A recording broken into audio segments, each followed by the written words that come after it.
You know, the more that I read about Custodes and 10th edition rules, the more confused I get.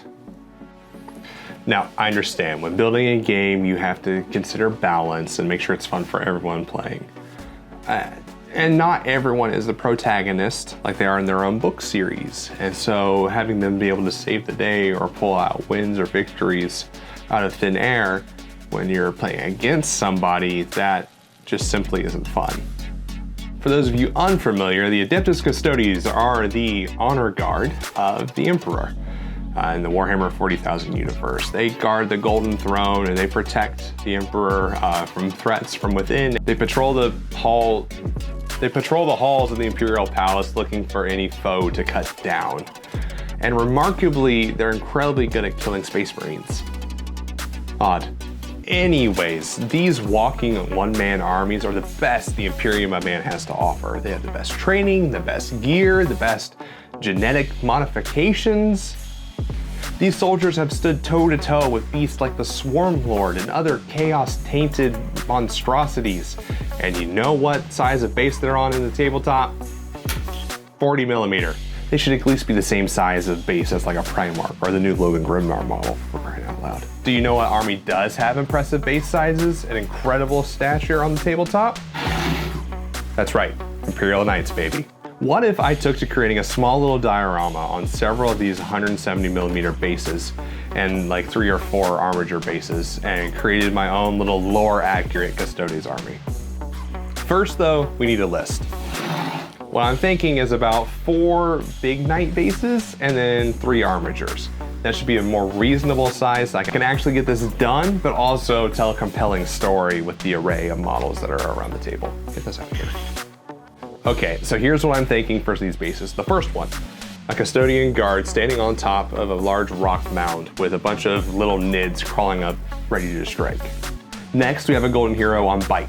This is another way we can diversify our silhouettes here. And we have the captain on the bike in some sort of like doing the Akira slide or some sort of pose. Yeah, I'm not entirely sure on that one just yet.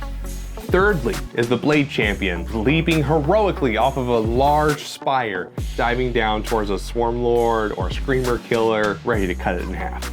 And then lastly, we have the Shield Captain, sitting amongst the rubble of some sort of red chaos contraption. Big smoke plumes will give us the silhouette and the structure for line of sight drawing when building our bases. Now, to accompany these guys, we need armature stand-ins, and that's where our Sisters of Silence come in. For one of these sisters, I want to try something kind of like out of the movie Terminator, where he teleports in and there's a perfect spear missing. I'm going to take some clay and try to sculpt it around her so it looks like she's creating this like null void around her. The next thing I want to do is have a group of sisters walking through a dilapidated cathedral or ruins or something like that. I've got a piece already printed off in mind and I think it'll look great. Lastly, we'll have a sister standing on top of some chaos wreckage, sword driven deep into the remains of whatever chaos machinery is underneath of her. For all of these, the process is going to look fairly similar. I hacked away at a piece of foam with a knife and glued it securely down to the base, and then went in with aluminum foil to pad out some extra area. This not only gives shape to the structure, but it also helps reduce the weight, because the next step is going to add some mass to it.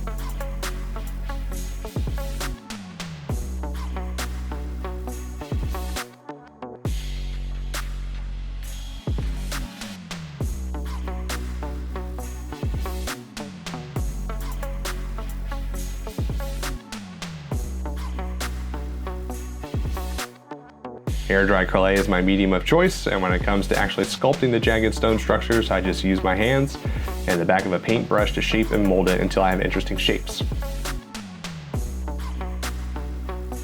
Lastly, I hit it with a rolled up ball of aluminum foil to give it the jagged rock texture. For the floating rocks on the Sisters base, the plan was to use a balloon and some expandable brave foam, but I couldn't find any balloons. So, after carefully wrapping the clay around some aluminum foil and setting it in place and then dousing it with a thorough coat of watered down PVA glue, I think we have a structure that should be able to support its own weight.